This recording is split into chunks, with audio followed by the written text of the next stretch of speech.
Well, in today's video, we're going to be talking about how we are finally starting to see some discounts on the used car market with retail prices, but how these discounts aren't as discounty as they appear on the surface.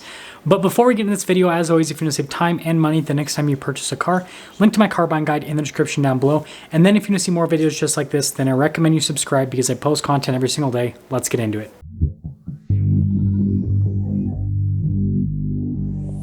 So over the course of 2022, wholesale prices on used cars declined by about 20% on average, whereas retail prices only declined by about 8 to 9%. And so you don't have to be a rocket scientist to realize that what that means is that what most dealers and what most people were asking for their vehicle from a retail perspective was substantially more than the actual value of that vehicle. Because if retail and wholesale were to truly be in line, then retail value should have declined by the same 20%, and that's not what's happened. But we're finally starting to see that happen to an extent. But before we talk about what's happening right now, we quickly need to talk about what normal price declines look like in a normal market. So what will typically happen is a dealership will obviously get a car traded in, or they'll buy a car from auction, and then they'll post that car for retail price. Sometimes they'll post it a little bit above retail because they think they have the best car on the planet, or sometimes they'll post it for slightly under retail because they want that car to be sold at a pretty quick rate. But if for some reason the dealership is not able to sell that car within the first 30 days, then what you'll usually see is the dealership will slightly lower the price. Now, when I say slightly lower the price, I'm talking about just a little bit. So if it's like a $50,000 car, then you might see a price decrease of like $500, maybe $1,000 on the vehicle in terms of the asking price. And that's pretty much it. Sometimes, the amount lowered from the asking price will be a little bit more than that, but that's pretty typical. Again, it's a very small percentage of the overall price of the vehicle. And it's just to try to, stir up some excitement with the vehicle. Now, if that car is still on the dealer's lot after 60 days, then you usually see another price cut. And, this typically just keeps repeating every 30 days until the dealer has that car basically priced at cost. And obviously, as this is happening, the dealer is, looking at the wholesale value on that car to see if, the asking price they have on the vehicle is within, reason. If it's not within reason, then some dealers are smart and they're like, okay, yeah, we'll have to discount it even more just to get rid of this car. But, some dealers are like, nope, this is what we're in it for, and we're just going to hold our guns until we find the right buyer that's willing to pay this amount for our vehicle. And so that's pretty standard protocol, and it pretty much continues to infinity. Well, I shouldn't say that. Usually what will happen is after a car has had a birthday at a dealership, which does happen with used vehicles quite often, then the dealership will pretty much do anything to just get rid of the vehicle. And so what they'll be doing is, running it at auction to try to get rid of it there, and, basically cutting their retail price by a significant amount just to get someone to come in and purchase the vehicle. And so again, that's pretty normal procedure. Now, if we contrast that with what we're seeing today, it is completely different. So like I said earlier in the video, we're starting to see bigger price cuts, and we're starting to see them sooner and more often. And so what a lot of dealers are doing now is they're posting a vehicle online for retail price. And then if it doesn't sell within the first week to sometimes, 15 days, which is a pretty short time in terms of having a used car, they'll start to cut the price. And then if they haven't sold it within the first 60 to 90 days, which is, relatively old for a used car, but it's not the end of the world, then the price cuts that we're starting to see are enormous, like thousands of dollars. Like there are cars that, might have a, original asking price of like $30,000, and now they're like $20,000 or sometimes even less than that. And so the percentage that's being taken off of the asking price of vehicles right now is enormous. It's far more than what we see in a regular market. We're not talking about, only taking off, 1 to 2 to maybe 3%. We're talking about, 20 to 30 to sometimes even 40% of the asking price just completely getting cut off of a vehicle. So at this point in the video, you might be thinking, well, Ben, the deals are finally here. The fire sale is finally occurring. That's what everyone likes to say, is fire sale. But here's the reality of the situation. Like I said at the beginning of the video, wholesale values on average have declined by about 20%, whereas retail values have only declined by about 8 to 9%. And so although these big price cuts on the retail values of cars might seem really appealing, they're just trying to basically correlate with the overall market correction, but they still have not corrected enough. And what you will see when you actually look at cars typically is a car will still be priced above what actual retail value is. And so an example I give is, maybe a car was originally posted for $50,000. And, let's say that the original wholesale value on this car was, let's just say $50,000 to make math easy. And now, after the 20% decline, the wholesale value is now $40,000. Well, you're not going to see that dealer bring down that price down to $40,000. Let's say $40,000 was the new retail value as well, actual adjusted retail value for the current market conditions.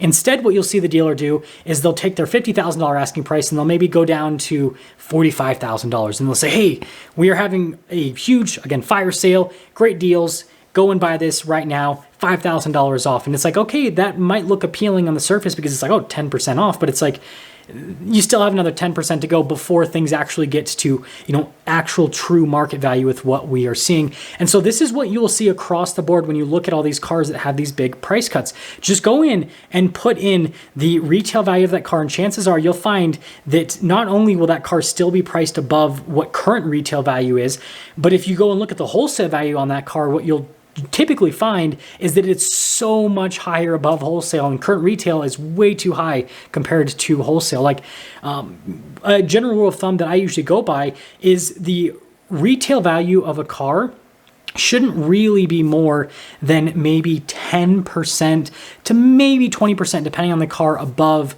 wholesale value. 20% is definitely high. I feel like 10%, that makes more sense. And, even 5% in some cases. There are some cars where wholesale value and retail value are really close. Again, in a normal market. In today's market, that's not what's happening. And so let's talk about how you can use this information to help you out as a buyer now. So the first thing that you should do is continue to follow the pricing history on vehicles as time goes on, because we are surely going to see more declines. There are a lot of people that say that, no, prices are about to go back up. And well, I think that they just work for particular institutions that sell cars. And so they want people to think that prices are going to go back up so that they start purchasing vehicles again, especially used vehicles. So continue to follow the pricing history so you can see what the pricing cuts look like over time. And what you will most likely notice is that, again, the frequency is going to continue to increase, and the amount that you're going to see cut off of the cars is also going to continue to increase as the market adjusts to reality, because right now the market is still not at current reality. And while we have a reality that will most likely occur in the future that'll be even worse than current reality in terms of values on used cars. Now, the next thing that you should do if you find something that you feel like is a good deal because you feel like it's somewhat close to reality is still get several opinions on that vehicle. So what I mean by this is punch that vehicle into several third-party sites and find out what rough retail value is on it. Like, find out what you could sell it for if you wanted to sell that vehicle for yourself.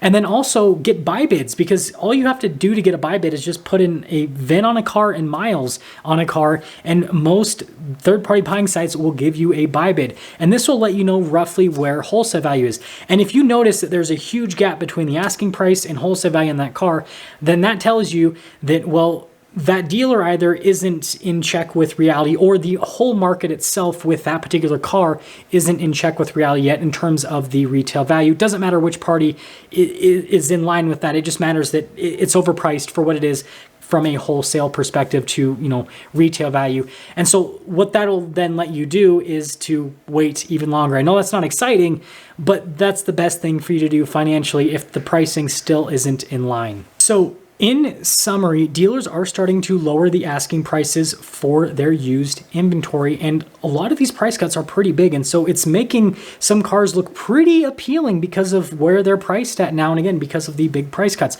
But don't be fooled by these price cuts, because again, we have seen a huge decline in wholesale values with cars, and the retail values are definitely lagging behind the wholesale values. That's just what always happens in a car market. And so you need to seriously do your research so that you don't put yourself in a situation where you simply overpay for a car because you're paying, actually above retail, even though, you know, the current retail value might be a certain amount. Again, until everything's in line, that current retail value is still slightly overinflated. And so what I would do is look up the current wholesale value on a car. And if it's more than like 5 or 10%, the retail value, if it's more than 5 or 10% above that wholesale value, then I would probably just wait until the price cut brings it in line to where, again, the retail value is close to the wholesale value. Now, I know that some dealers might argue with me and say that 5 or 10%, that's not enough margin for us to be able to, you know, basically stuff everything that we need into a car, you know, with the reconditioning, the photos, the details, and all that stuff. And this is my answer to you.